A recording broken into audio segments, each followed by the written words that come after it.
Hello everyone. हम लोगों ने अभी तक इलस्ट्रेशन नंबर 11 तक देखा है, जिसके अंदर हम लोगों ने नेट एनुअल वैल्यू और इनकम फ्रॉम हाउस प्रॉपर्टी निकालना सीख लिया है। हमारा नेट एनुअल वैल्यू के अंदर से हम लोग स्टैंडर्ड डिडक्शन 24A का 30% ऑफ एनएवी देते हैं और उसके बाद में 24B जो कि इंटरेस्ट ऑन होम लोन देते हैं। ये दोनों लेस करने के बाद में नेट एनुअल वैल्यू में से दोनों रिडक्शन लेस करने के बाद में हमारे पास में आ जाता है इनकम फ्रॉम हाउस प्रॉपर्टी, कि उस इनकम पे आप टैक्स लगा सकते हो। वो इनकम आ गया आपका हाउस प्रॉपर्टी का। चलो हम लोग इलस्ट्रेशन नंबर 12 और देख लेते हैं, जिसमें हमारा थोड़ा कॉन्सेप्ट और बिल्ड हो जाएगा, क्योंकि जितना प्रैक्टिस, देखो अकाउंट्स के अंदर क्या होता है, मैथ्स और अकाउंट्स के अंदर सेम होता है, जितना ज्यादा प्रैक्टिस उतना ही ज्यादा आपका कॉन्सेप्ट क्लियर। क्योंकि आप कॉन्सेप्ट को रीड करते हो, आप उसको लर्न करने का ट्राई करते हो, लेकिन कुछ एक चीजें भूल जाते हो। लेकिन जितना प्रैक्टिस करोगे आप क्वेश्चन आंसर के साथ में, तो आपका कॉन्सेप्ट एकदम से बिल्ड हो जाएगा, 100% आपको कवरिंग होगा उसमें। तो हम लोग इलस्ट्रेशन नंबर 12 देखते हैं कि ये क्या बोल रहा है। देखो इलस्ट्रेशन नंबर 12 अपन देखेंगे तो मिस्टर राजेश है। Mister Rajesh on 2 house property both of which are let out compute his income from following details. उसके पास में राजेश है, उसके पास में 2 घर है, दोनों को उसने लेट आउट मीन्स किराए पे दिया है। उसका इनकम फ्रॉम हाउस प्रॉपर्टी हम लोगों से पूछा है कि आप लोग कैलकुलेट करके दो। H1 जो कि गया में है, H2 जो कि मुंबई के अंदर है। इनका ग्रॉस म्युनिसिपल वैल्यू देख के रखा है, फेयर रेंट देख के रखा है, स्टैंडर्ड रेंट देख के रखा है, एक्चुअल रेंट रिसीवेबल देख के रखा है, और उसमें से जो अनरियलाइज रेंट रहा था, जो कि ड्यूरिंग द पीरियड हमारे पास में रेंट मिला नहीं था, वो भी देख के रखा है। म्युनिसिपल टैक्स, फिर फायर इंश्योरेंस और रिपेयर और interest on loan for construction 12% दे के रखा है। एडिशनल इंफॉर्मेशन में क्या है, देखो अदर इंफॉर्मेशन क्या बोल रहा है, loan taken for construction is still unpaid. Means इसने बोला है कि जो लोन लिया था वो अभी पेंडिंग पड़ा है, वो पेड नहीं किया है। हम लोगों ने लोन पे जो इंटरेस्ट पे करते हैं उसका डिडक्शन लेने के लिए क्या कंडीशन देखा था, कि यदि आपने रिपेयर, रिनोवेशन, रिकंस्ट्रक्शन, कंस्ट्रक्शन के लिए लोन लिया है, तो आपको भले ही आपका पेड किया हो या अनपेड हो, मीन्स आपका ड्यू बेसिस पे आपको डिडक्शन मिल जाता है। केवल म्युनिसिपल टैक्स क्या होता है, आपको पेड बेसिस पे पेड होना चाहिए। और किसके द्वारा पेड होना चाहिए, ओनर के द्वारा, जो हाउस प्रॉपर्टी का ओनर है उसके द्वारा ही पेड होना चाहिए। तो 2 कंडीशन सेटिस्फाई होना चाहिए म्युनिसिपल टैक्स में, कि आपका ओनर द्वारा पेड होना, ओनर द्वारा और पेमेंट हो जाना चाहिए। ड्यू बेसिस पे वो कभी भी अपने को डिडक्शन नहीं मिलता है ग्रॉस एनुअल वैल्यू से।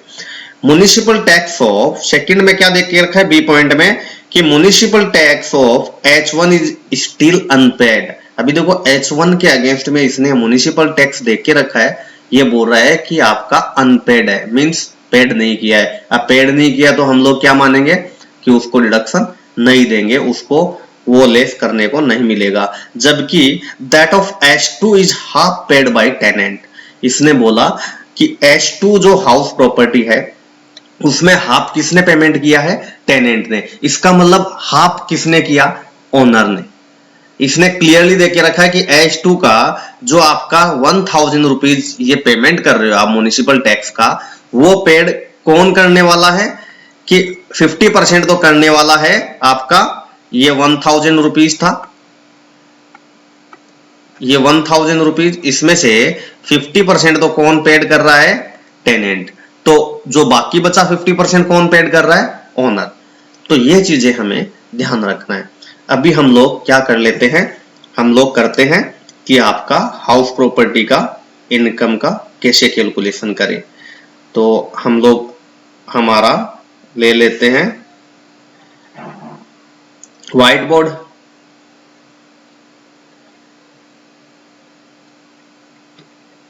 अभी देखो इलस्ट्रेशन नंबर कौन सा कर रहे हैं हम लोग, 12th, ठीक है। computation of income from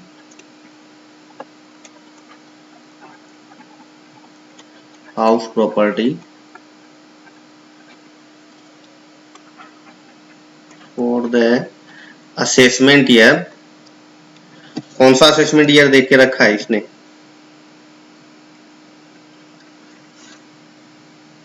इसने असेसमेंट ईयर कुछ नहीं देख के रखा है, तो हम लोग अपनी तरफ से ले लेंगे।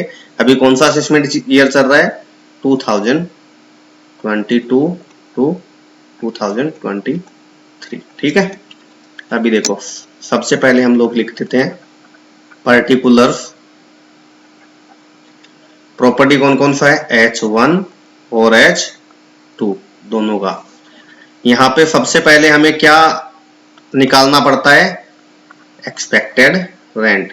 देखो, हाउस प्रॉपर्टी के अंदर सबसे अच्छा चीज ये है कि स्टैंडर्ड फॉर्मेट होता है, वो आपने एक बार देख लिया अच्छे से तो आपका कभी भी रॉन्ग नहीं होगा। और थोड़ा सा कॉन्सेप्ट देख लेना चाहिए। और एक्सपेक्टेड रेंट निकालने के लिए हमें क्या चाहिए? Municipal value.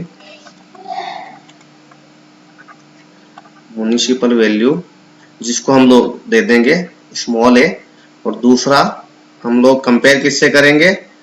फेयर रेंट से, जिसे हम दे देंगे बी पॉइंट स्मॉल। और इसमें से हम लोग क्या करेंगे?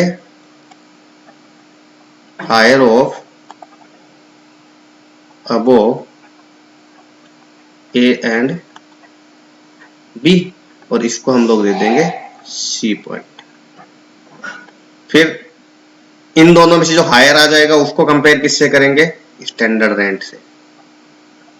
स्टैंडर्ड रेंट इसको हम लोग दे देंगे डी पॉइंट। और इनमें से हम लोग क्या देखेंगे कि lower of above C and D, तो इसको हम लोग क्या बोल देंगे? जो सी और डी में से लोअर आएगा वो हमारा क्या हो जाएगा? Expected rent. अब देख लेते हैं म्युनिसिपल वैल्यू क्या क्या दिया हुआ है। म्युनिसिपल वैल्यू 1 लाख और 2 lakh.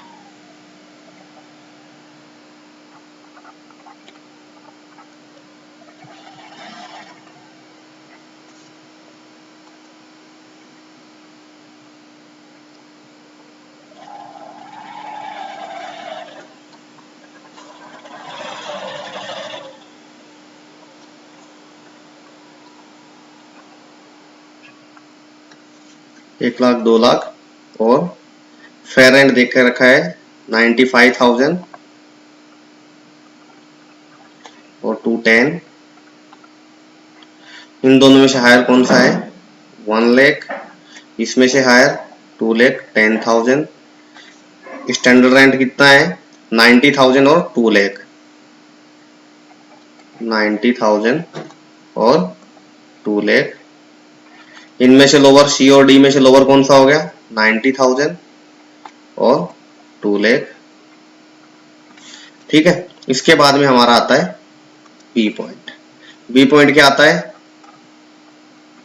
Rent received. Rent received कैसे निकलता है? रेंट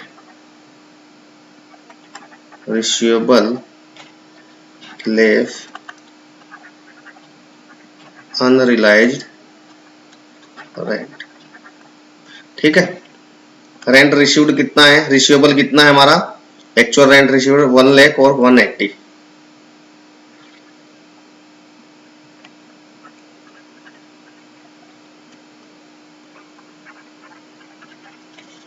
रेंट रिसीवेबल कितना है? अनरिलाइज्ड रेंट कितना है? 8 लाख 8,000 और 2,000। 8,000 और 2,000। तो हमारा रेंट रिसीव्ड कितना आ गया? हमारा रेंट रिसीव्ड आ जाता है इधर ऊपर, सॉरी,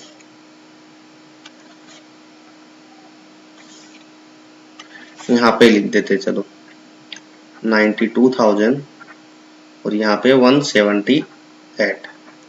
अब हम लोग देखेंगे कि अभी क्या कंपेयर करेंगे ग्रॉस एनुअल वैल्यू के लिए? इन दोनों में से जो हायर होगा उसको हम लोग कंपेयर करेंगे। रेंट रिसीव्ड और एक्सपेक्टेड रेंट, दोनों में से जो हायर होगा उसको हम लोग क्या बोलेंगे, gross annual value. Higher of A point and B point, कौन सा हायर है, 92,000 और यहां से 2 लाख वाला, क्योंकि देखो 178 था हमारा रेंट रिसीव्ड और इसमें एक्सपेक्टेड रेंट तो कितना था, 2 लाख रुपीज, तो हमारा हायर कौन सा हो गया, 2 लाख। इसको हम लोग क्या क्या बोलेंगे, gross annual value plus municipal tax paid by owner. First में कुछ अनपेड था, कुछ नहीं लेस करेंगे। सेकंड में 1000 पेमेंट किया लेकिन 50% ओनर ने 50% टेनेंट ने, तो जो ओनर वाला था उसको हम लोग लेस करेंगे, तो 500 लेस हुआ, ये आ गया 92,000 हमारा और ये 199,500, ये आ गया हमारा net annual value. Net annual value, इसके अंदर से हम लोग क्या डिडक्शन देते हैं, लेस डिडक्शन अंडर सेक्शन 24। सबसे पहले 24A स्टैंडर्ड डिडक्शन, जो कि होता है 30% ऑफ एनएवी।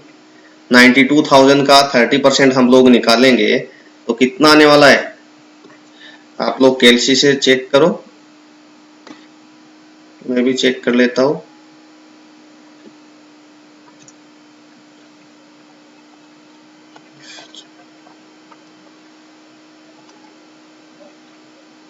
$27,600, ठीक है, ये हो गया।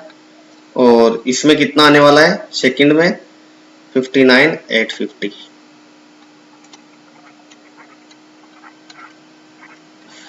अब सेकंड कौन सा होता है deduction, 24B interest on home loan. Home loan पे इंटरेस्ट कितना है, 12% से है, तो 12% से हमारा कितना होता है,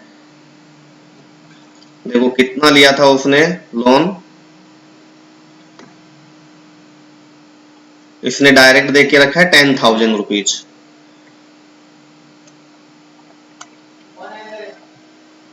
तो 10,000 हमारा यहाँ पे नील। ये दोनों डिडक्शन लेस करने के बाद में कितना होने वाला है, जो फर्स्ट होम है उसका हमारा हो जाएगा 54,400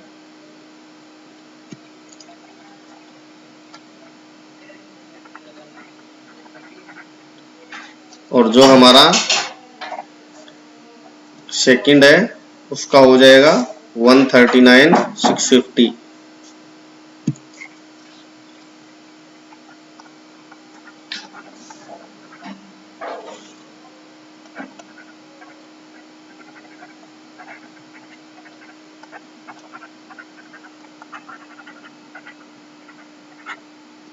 कंप्लीट हमारा, तो ये होता है हमारा इलस्ट्रेशन नंबर 12 कंप्लीट।